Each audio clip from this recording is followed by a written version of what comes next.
You are welcome in your English channel CM English Mentor. Today I am going to tell you the figure of speech pathetic fallacy. Pathetic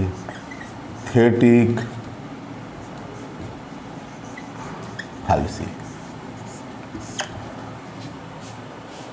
pathetic fallacy वह figure of speech है जिसमें मानवीय भावनाओं को प्रकृति की तरफ या लाइफलेस ऑब्जेक्ट की तरफ या हमारे एब्स्ट्रैक्ट आइडियाज की तरफ दिया जाता है।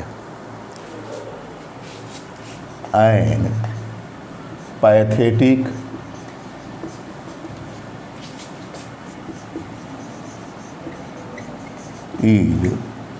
pathetic fallacy is the figure of speech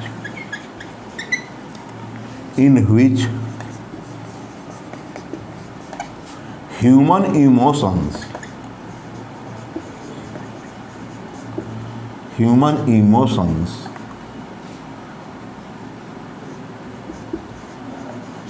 are given to lifeless object or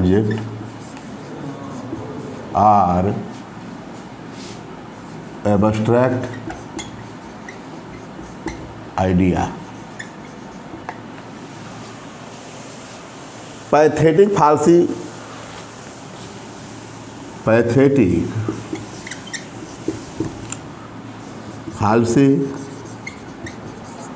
वह फिगर ऑफ स्पीच है, वह अलंकार है जिसमें मानवीय भावनाओं को मानवीय भावनाओं को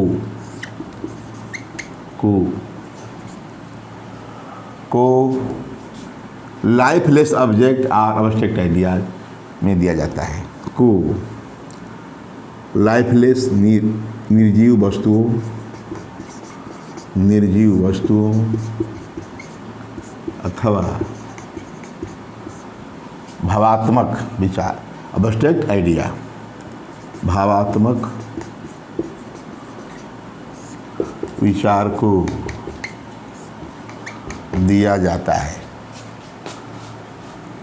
या भावात्मक विचार में दिया जाता है या भावात्मक विचार में अभिव्यक्त किया जाता है। पैथेटिक फालसी वह अलंकार है जिसमें मानवीय भावनाओं को निर्जीव वस्तु अथवा भावात्मक विचारों में गिवन दिया जाता है। ठीक दिया जाता है। इसका शाब्दिक अर्थ हो गया। मैं बता दूं पैथेटिक फालसी का उद्देश्य क्या है, पोएट या एथर राइटर इसका यूज क्यों करता है। तो कोई भी पोएट या एथर जिसका कोई प्रिय मित्र या कोई अपना नज़दीकी संबंधी मर चुका है और इतना उस पोएट या राइटर को आघात पहुंचा है कि वह उसको अभी अपनी संवेदना को इस पैथेटिक फालसी के माध्यम से, मतलब निराशाजनक संवेदना, हिंदी में निराशाजनक संवेदना के माध्यम से वह कहता है कि इतना आघात पहुंचा कि यहाँ तक कि पेड़ पौधे भी रोने लगे। मतलब फूलों के आँखों से आंसू आ गए। मतलब वह प्रकृति तो उसके मृत्यु पर रोने ही लगी और जो पेड़ों पौधों के फूल पत्तियाँ या जो फूल पत्तियाँ थी उनके भी आँखों से आंसू आ गई। यही पोएट का इसमें भाव होता है। कहने का मतलब अपने दुख को, अपना दुख है उसको पेड़ पौधों या प्रकृति से संबंधित करता है। वही है कि पैथेटिक फालसी वह अलंकार है जिसमें मानवीय भावनाओं के निर्जीव वस्तु अथवा भावात्मक विचार में दिया जाता है। यही है कहने का मतलब। बता दूं कि इसमें इसका जो है ये वर्ड जो है पैथेटिक फालसी जॉन रस्किन ने लिया है। जिस समय रोमांटिक पोएट जो है सेंटिमेंटल एटीट्यूड रखते थे प्रकृति के प्रति, उसी पर क्रिटिसाइज करने के लिए उस जॉन रस्किन ने जो कि ब्रिटिश पोएट है, उन्होंने से पैथेटिक फालसी को लिया है। अब इसमें एग्जाम्पल बता दूं। मान लीजिए कि किसी का कोई अपना मैंने नज़दीकी मर चुका है, तो उस पर दुख पर नेचर कैसे रोती है। Nature wept, nature wept on his death, on his death, nature wept on his death and the flowers,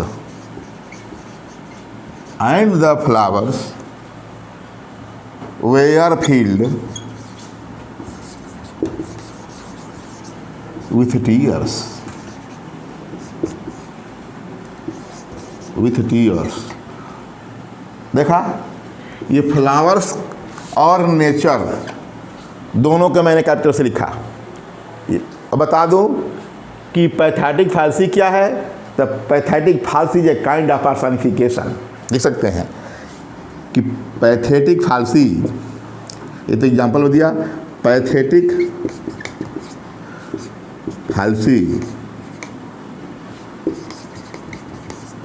is a kind of personification.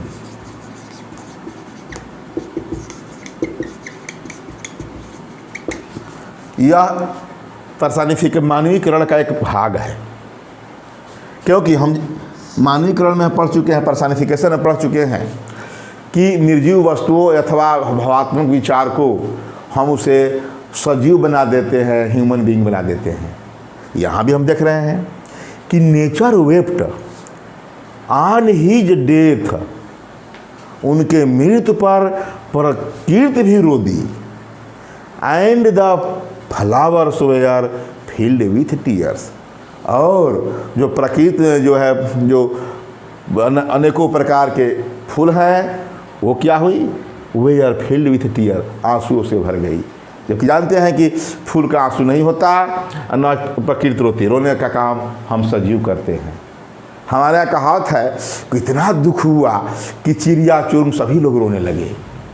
वही चीज़ है इसमें कि nature wept on his death and the flowers were filled with tears. ये मैं बता दूं कि pathetic फालसी जो है एक प्रकार का लिटरेरी डिवाइस है, जिसमें कि पोएट जो है या एथर क्या करता है कि अपनी मैंने मानव भावनाओं को प्रकृति में से संबंधित करता है। वही है और कुछ नहीं है। वही मैं बताया, कुल मिलाकर चाहे जिस तरह भी कहे वही है कि pathetic fallacy is the figure of speech in which human emotions are given to lifeless object or abstract idea. अब दूसरा एग्जाम्पल लेते हैं।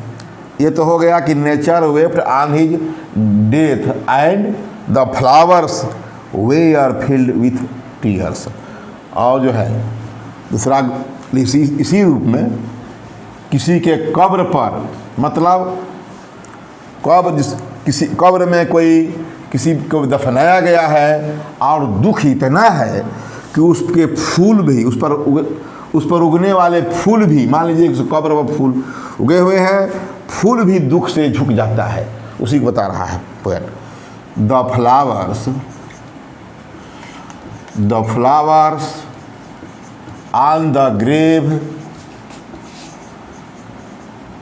Grave on the grave are drooped in darkness, in sadness। देखा, the flowers on the grave are नहीं, drooped, झुक गए, drooped in sadness, मतलब flowers on grave drooped in sadness, कब्र पर के फूल सैडनेस में, इतना दुख था, उदासी में ड्रूप्ड हो गए, झुक गए। मतलब इसमें देख रहे हैं कि पर्सनिफिकेशन है, लेकिन यहाँ संवेदना व्यक्त किया जा रहा है पैथेटिक फाल्सी, करुणा, पैथेटिक, इसमें जिसमें करुणा से कहते हैं, इसमें पैथेटिक दर्शाया जा रहा है। मतलब ये कुल मिलाकर ये हमें दुख को अभिव्यक्त कर रहा है। The somber cloud, the somber cloud, the somber clouds darkened our mood. देखा, the somber clouds darkened our mood, darkened, darkened, ठीक है। द समबर क्लाउड डार्केंड कर दिया, और मूड मतलब मलिन बादल ने हमारे मनोवृत्ति को और डार्केंड कर दिया, और धूमिल कर दिया। मलिन बादल क्या धूमिल करेगा, मतलब पर ये हम देख रहे हैं कि इसमें पैथेटिक तो हो ही रहा है, लेकिन मानवीकरण के जरिए हो रहा है। समबर क्लाउड डार्केंड नहीं करता, लेकिन हमारा जब दुख रहता है तो आसमान में हम देखते हैं तो चारों तरफ जो खुशी का बहार है वह भी दुख में बदल जाता है। कहने का मतलब कि हिंदी में है नागमती वियोग वर्णन, या ये कहे पद्मावत में दिया गया है 12 महीने का, उसमें 12 महीने का उसमें जो है वर्णन है। कोई भी महीना सावन है तो सावन उस वो नागमती के लिए सावन का महीना जो सबके लिए खुशी भरा होता है, उसके लिए दुख ही दुख है, विरह कहिए।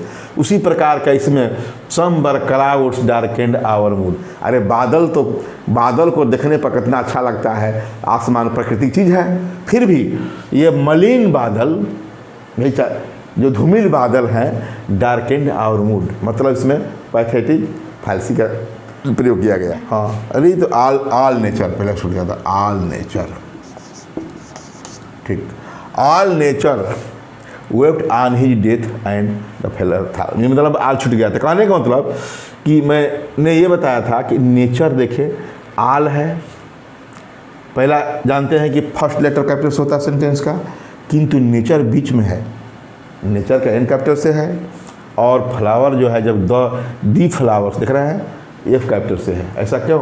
क्योंकि परेशानीफाइड है, पैथेटिक तो है ही कि दुख जो है व्यक्त करता है, उस पर रख दिया गया है, किंतु इससे परेशानीफाइड को हमें पैथेटिक फाल्सी में लिया। इसे वेप्ट देखना है, रोआ, द ऑल नेचर वेप्ट, पूरा प्रकृति रोई, यही ना है। यहाँ देख रहे हैं फ्लावर्स ऑन द ग्रेप ड्रूप्ड, ये फ्लावर्स ऑन द ग्रेप ड्रूप्ड, ये भी डूब यहाँ इनसाइडनेस, ये झुक गए, झुकने का काम हम करते हैं उदासी में, फूल नहीं झुकता।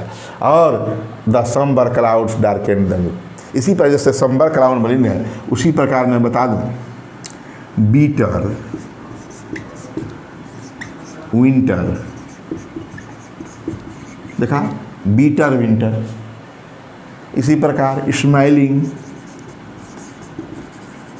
स्काई, ये सब हम स्माइलिंग स्काई हमारी भावनाएं हैं। बीटर जो हमें कड़वा लगता है, इन भावनाओं को समबर क्लाउड्स, इन भावनाओं को मतलब मानवीय भाव, ह्यूमन इमोशंस को प्रकृति में दिया गया है या लाइफलेस ऑब्जेक्ट में दिया गया है। इस प्रकार मैंने इस वीडियो में पैथेटिक फाल्सी के बारे में बताया। आप लोग इसे लाइक और सब्सक्राइब जरूर करिएगा, अपने फ्रेंड्स में शेयर और करना, क्योंकि मैं इसको पहले बता चुका हूँ एक वीडियो में कि यह जो है only for English literature and PGT। Thanks.